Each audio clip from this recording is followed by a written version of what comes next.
बच्चों आज कंटिन्यू करते हैं एक्सरसाइज 3.4 क्रॉस मल्टीप्लिकेशन मेथड। ये 3.5 है न्यू बुक के हिसाब से। सीबीएसई बुक में जो आपकी अब न्यू बुक आई है उसके हिसाब से 3.5 एक्सरसाइज है।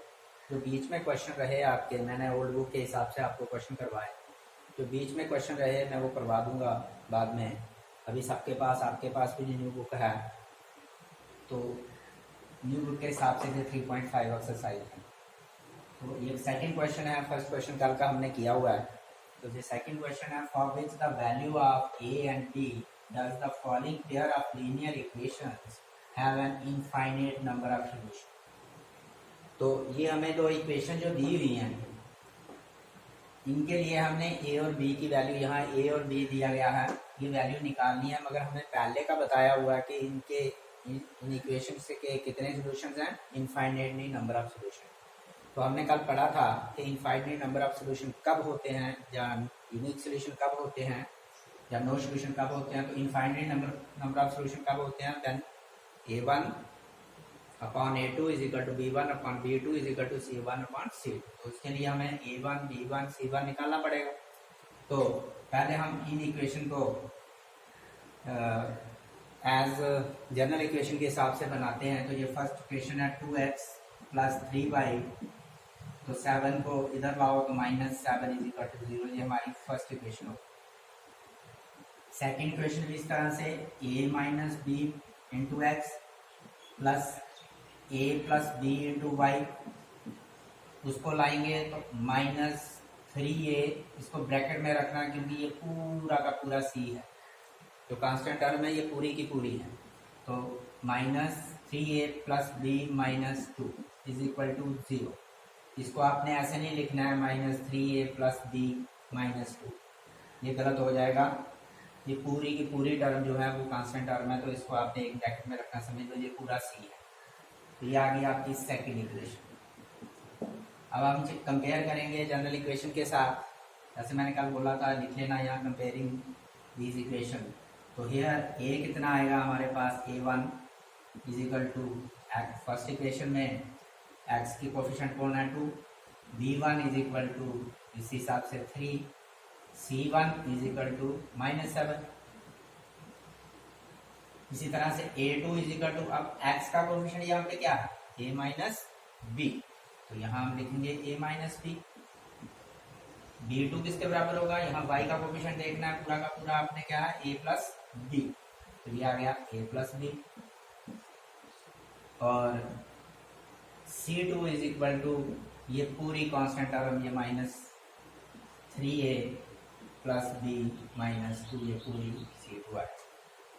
अब हमें दिया हुआ है इस क्वेश्चन में पहले का कि इनफाइनाइट नंबर ऑफ सॉल्यूशन है इनके, given that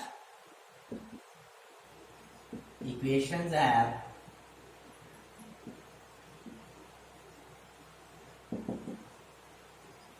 infinitely many solution, infinite number of solutions। therefore ये कब होते हैं, when a1 upon a2 is equal to b1 upon b2 equal to c1 upon c2। ये हमें गिवन है, तो इसलिए हम इसे ऐसे लिखेंगे कि ये तभी होते हैं जब ये इक्वल होंगे ये तीनों रेशियोज। तो अब इनकी जगह आपने पुट कर लेना है a1 b1 a2 b2 c2, जो भी a1 कितना है 2 हमारे पास, 2 अपॉन a2 कितना है a minus b is equal to b1 कितना है 3 अपॉन b2 कितना है हमारे पास a plus B is equal to c1 कितना है हमारे पास ये -7 अपॉन c2 कितना है -3a प्लस b माइनस 2, ये माइनस माइनस कैंसिल हो जाएगा हमारे पास। अब आपने उसी तरह से क्या करना है, इनको इक्वेट करना है कि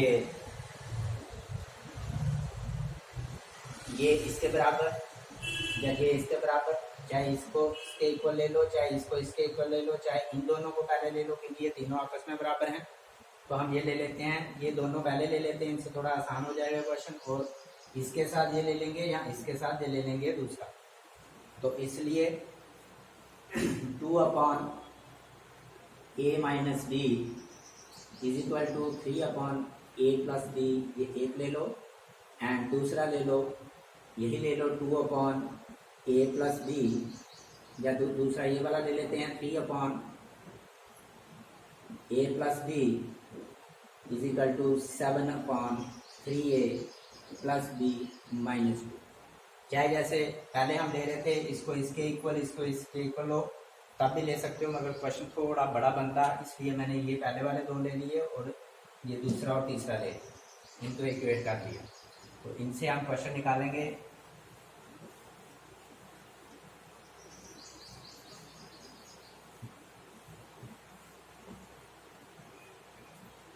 तो वो आया 2/a-b is equal to 3/a+b। This implies that cross multiply करेंगे, ये हमारे पास आ जाएगा 3 मल्टीप्लाई, ये पहले मैं इसको करता हूँ, जो मर्जी करो, पहले ये इंटू ये करो, ये इंटू ये करो, ये करता हूँ क्योंकि यहाँ 3a बनेगा और यहाँ 2a बनेगा, इसलिए बड़ा वाला इधर इसको करता हूँ 3 multiply a-b is equal to 2 multiply a+b। यहाँ से निकालेंगे, ये बनेगा हमारे पास, खोलेंगे 3a minus 3b is equal to 2a+2b। 3a लाएंगे इधर सारा कुछ, 3a minus 2a minus 3b is minus ये वाला b वाला भी इधर लाओ, 2b is equal to 0। 3a में से 2a निकाला तो a, माइनस 3 और 2 minus 5b is equal to 0। a is equal to हमारे पास 5b हो गया, इसको फर्स्ट देके छोड़ दीजिए। आप वहां से निकालिए दूसरी से 3 चाहे नीचे निकालिए चाहे साइड पे ऐसे लाइन लगा के भी निकाल सकते हो, a+b is equal to 7/3a+b-2। Same उसी तरह से क्रॉस मल्टीप्लाई करेंगे, 3 into 3a+b-2 is equal to 7 into a+b. This implies that 3 into 3 9a plus 3b minus 3 into 2 6 is equal to 7a plus 7b. 9a 7a इधर लाएंगे minus 7a plus 3b 7b इधर लाएंगे minus 7b, तो minus 6 is equal to 0। फिर 7a में से 9a में से 7a निकाला 2a, 7 में से 3 निकाला minus 4b is equal to minus 6। तो 2 तीनों में से कॉमन है, 2a minus 2b is equal to minus 6, sorry ये प्लस 6 बन जाएगा, ट्रांसपोज किया तो हमने, तो a minus b 2b is equal to 6/2, काट के 3 आ गया, a minus 2b is equal to 3, ये हमारे पास सेकेंड इक्वेशन बन गई। अब दोबारा a और b की वैल्यू निकालने के लिए हमें दो इक्वेशन मिल गई, लीनियर इक्वेशन, तो जो कि a और b वेरिएबल की बन गई, तो इन्हें हमने निकालना है। अब आप यहाँ पे कोई भी मेथड लगाइए, चाहे क्रॉस मल्टीप्लिकेशन मेथड, चाहे सब्स्टिट्यूशन मेथड, चाहे एलिमिनेशन मेथड। तो सबसे इजी यहाँ बनेगा सब्स्टिट्यूशन मेथड को हम क्या करते हैं, सब्स्टिट्यूट करते हैं फर्स्ट को सेकंड, तो put a is equal to 5b in equation second. Second क्या है हमारे पास, a की जगह हम लिखेंगे 5b minus 2b is equal to 3। तो 5 में से 2 निकाला, 3b is equal to 3, b is equal to 3/3, काट के 1, b इज इक्वल टू 1 आ गया हमारे पास आंसर, b निकल गया। a अब रह गई वैल्यू किसकी, a की, तो जब हम a निकालेंगे तो put b is equal to, आपने नीचे लिखना है, put b is equal to 1 in equation first में डाल देते, तो a is equal to 5 into b की जगह 1 ए इज इक्वल टू 5 आ गया और बी इज इक्वल टू 1 आ गया। यही हमने वैल्यूज निकालनी थी ए और बी की। A is equal to 5 and B is equal to 1। ये आ गई इसकी वैल्यू। ये क्वेश्चन आपने इस तरह से, इंपॉर्टेंट क्वेश्चन है ये।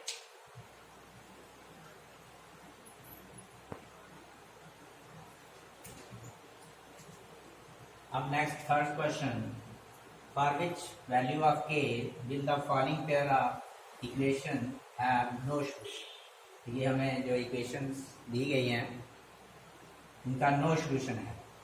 ये हमें गिवन है पहले क्वेश्चन की तरह। ये वेरी वेरी इंपॉर्टेंट क्वेश्चन है, मतलब 90% पेपर में ये क्वेश्चन होता है। तो इसमें के की वैल्यू निकालनी है, वहाँ हमने ए और बी की वैल्यू निकाली थी इससे पहले वाले क्वेश्चन। वहाँ इनफाइनाइट नंबर ऑफ सॉल्यूशन दिए गए थे, यहाँ नो सॉल्यूशन दिया गया। बस इतना ही फर्क है इन दोनों में। तो इसमें वही बात कि अगर हमें नो सॉल्यूशन है तो क्या करना पड़ेगा, क्या चाहिए हमें, क्या दिया हुआ है कि a1/a2 is equal to b1/b2 but not equal to c1/c2। वो c1/c2 के बराबर नहीं होंगे। यहाँ ये दिया हुआ है तो इसलिए हमें वही करना है। तो पहले हमें इक्वेशन जो है वो लिख लेते हैं 3x + y - 1 is equal to 0। General equation की तरह हमने लीनियर इक्वेशन की तरह इसको जनरल की तरफ उस फॉर्म में लाना है। तो 1 को आप ट्रांसपोज करके इधर ले आओ।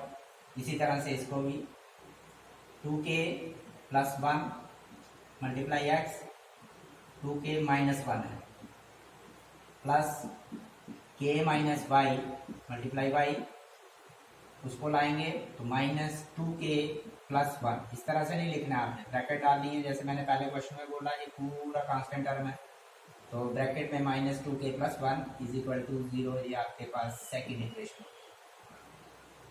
जब हम कंपेयर करेंगे इसे जनरल इक्वेशंस के साथ, a1 कितना होगा, a2 कितना होगा, b1 कितना होगा, b2 कितना होगा, c1 कितना होगा, c2 कितना होगा, ये हमने लिखना है।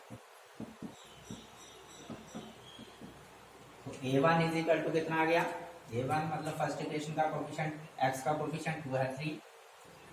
a2 कितना हो गया, इसका कोफिशिएंट यहाँ पे लिखा नहीं है तो 1 है। और ये c1 - 1। इसी तरह a2 कितना हो गया, x का कोफिशिएंट पूरा क्या है 2k - 1। और b का कोफिशिएंट कितना है, b इसका y का k - 1। और c2 कितना है हमारे पास, ये कांस्टेंट टर्म -2k + 1। अगर ब्रैकेट में लिखना है तो अब यहाँ दिया है गिवन दैट, हमें क्या दिया हुआ है, the equations have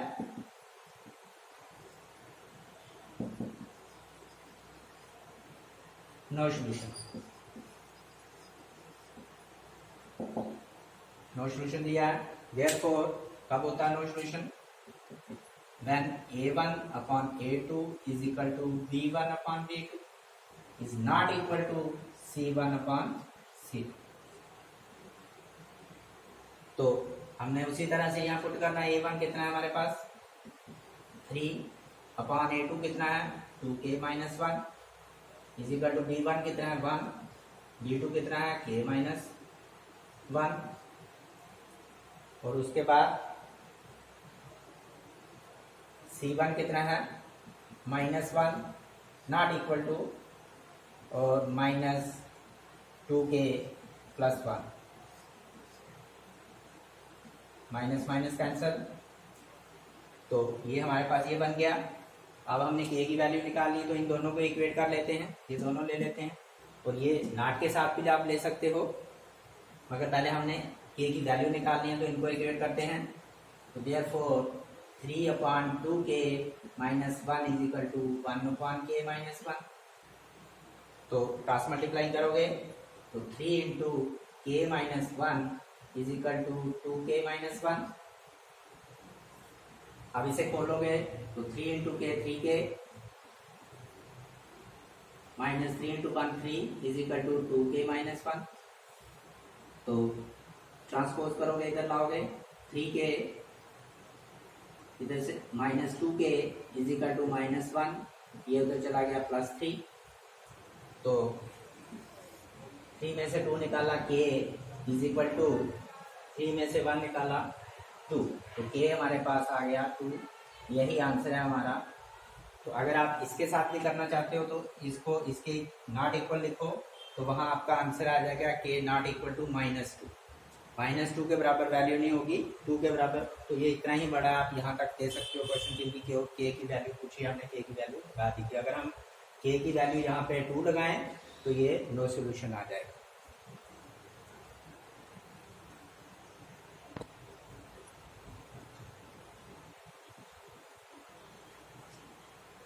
So fourth question, solve the following pair of linear equations by substitution method and cross multiplication method। तो ये सब्स्टिट्यूशन मेथड से भी क्वेश्चन पूछा गया और क्रॉस मल्टीप्लिकेशन मेथड से भी पूछा गया। तो मैं यहाँ क्रॉस मल्टीप्लिकेशन मेथड से करता हूँ, सब्स्टिट्यूशन मेथड से आपने खुद करना है इसको। ये फर्स्ट इक्वेशन है हमारे पास 8x + 5y, तो 9 को इधर ले आओ, -9 इज इक्वल टू 0, फर्स्ट हो गई। तो ये वाली 3x + 2y, 4 को भी इधर ले आओ, -4 इज इक्वल टू 0। तो आपने जब भी क्रॉस मल्टीप्लिकेशन मेथड करना तो पहले ये फॉर्म जरूर बनानी। तो इसमें हम वही here a1 is equal to 8 compare करेंगे, b1 is equal to 5, c1 is equal to -9, a2 is equal to 3, b2 is equal to 2 and c2 is equal to कितना आ गया, -4। अब वही पैटर्न यूज करेंगे हम। वो क्या था, मैंने क्या बोला था आपको, तो b1 से शुरू करना आप, तो b1 b2, उसके बाद क्या आएगा c वाले, b के बाद क्या है c1 c2। अब c2 के बाद कुछ है नहीं, तो दोबारा आएंगे वापस पीछे a1 a2, और उसके बाद फिर आगे जाएंगे b1 b2। b1 से चले थे, b से चले थे, b पे ही खत्म करना है। तो ये x, ये y और ये 1।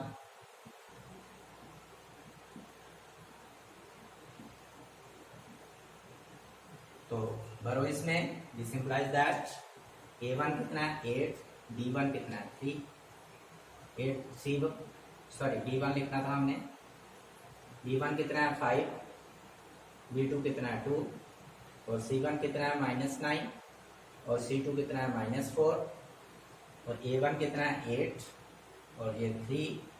तो फिर उसके बाद b1 5 और b2 2। तो ये x के लिए, ये y और ये 1। तो ये आ गया हमारे पास, this implies that x upon 5 into -4, तो ये आ गया -20, माइनस जो हमने लगाना है यहाँ पे जो मेथड के हिसाब से 2 इंटू -18, तो 2 इंटू -9 -18 इज इक्वल टू, इसी तरह से -9 इंटू 3, इसको इसके साथ y अपॉन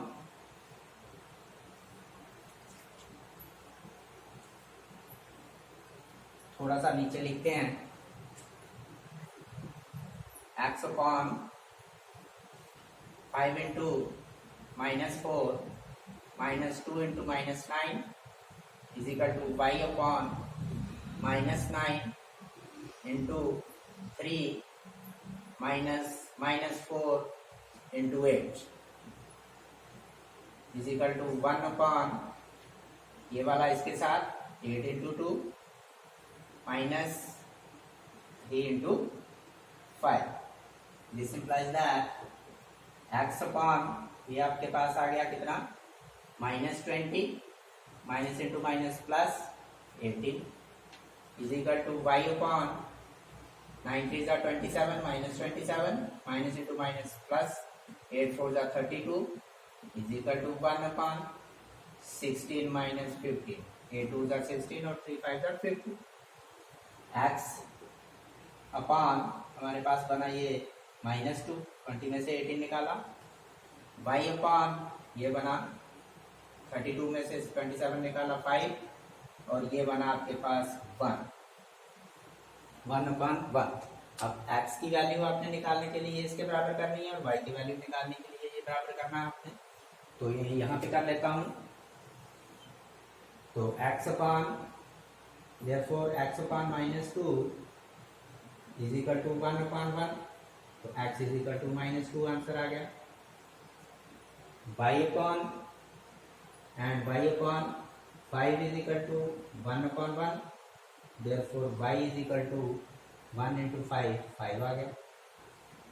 तो ये हमारा निकल गया x is equal to 2 -2 and y is equal to 5 is the solution of this equation. ये इनका सॉल्यूशन आ गया। अब आपने दूसरा सॉल्यूशन जो सेम सॉल्यूशन निकालना है बट किस मेथड से, सब्स्टिट्यूशन मेथड से भी निकालना है। तो यही आंसर आएगा आपका x इज इक्वल टू -2 और y इज इक्वल टू 5। आप चेक भी कर लीजिए इस क्वेश्चन को कि आपका आंसर ठीक है। तो 8 इंटू -2 आ गया 16 और 5 इंटू 5 आ गया 25। तो ये -16 25 कितना आ गया आपके पास 9। 25 में से 16 निकाला तो 9 आ गया, 9 में से 9 निकाला 0। इस इक्वेशन में ठीक है। दूसरी में देखते हैं x is equal to -2, 3 into -2 हो गया -6 प्लस 2 इंटू 5 10। तो 10 में से -6 निकाला तो आ गया हमारे पास 4। तो 4 में से 4 निकाला तो 0। तो ये हमारा क्वेश्चन ठीक है बिल्कुल। तो आप ऐसे चेक भी कर सकते हो और करना भी चाहिए आपको, हर क्वेश्चन के बाद चेक करना चाहिए। तो ये सब्स्टिट्यूशन मेथड आपने खुद निकालना है।